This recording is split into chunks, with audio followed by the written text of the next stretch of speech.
Show காட்டி பிரயோஜனம் கிடையாதுங்க. இதெல்லாம் விளம்பர மாடல் அரசாங்கம். விளம்பரத்தில் தான் வண்டி ஓடிக்கிட்டு இருக்குது. ஏன் இங்கே வர காங்கிரஸ் இங்கே வந்து காங்கிரஸ் கட்சி கலந்துக்கிறாங்களா? காங்கிரஸ் கட்சிங்கிறது 7 கட்சியே இருக்குது. ஒரே காங்கிரஸ் தானே. ஏன் இந்த காங்கிரஸ் தலைவர் வந்து உரிய பதில் கொடுக்க மாட்டேங்கிறாரு? திராவிட முன்னேற்ற கழக தலைவர் ஒரு காங்கிரஸ் தானே ஆதரிக்கிறாரு. ஒரு மாநிலத்துக்கு ஒரு காங்கிரஸ் இருக்குதா? இல்லை.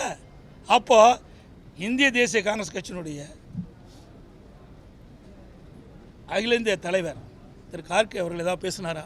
என்ன கொடுக்கலையா? அவர் குரல் கொடுக்கட்டும். கொடுக்க மறுஆட்டாங்க. சும்மா இதெல்லாம் நாட்டு மக்களுக்கு ஒரு நாடகத்தை அரங்கேற்றி தாங்கள் எதை எதிர்ப்பதை போலவும் தாங்களாம் முன்னிருந்து இந்த நாடாளுமன்ற தொகுதி சீரமைப்பை ஒரு சரி செய்வது போல ஒரு தோற்றத்தை ஏற்படுத்திட்டு இருக்காரு. அதுவும் எப்படின்னா, இவ்வளோ கொலை நடந்துக்கிட்டு இருக்குது, ஊழல் நடந்துக்கிட்டு இருக்குது. இன்றைக்கி அமலாக்கத்துறை மிகப்பெரிய கண்டுபிடிச்சிருக்காங்க. அதெல்லாம் எதிர்த்து அரசாங்கத்துட்டு போகிறாங்க. நீ தான் சொல்கிறீங்களப்பா, மடியில் கனமில்ல வழியில் பயம் இல்லைன்னு. ஏன் பயப்படுற?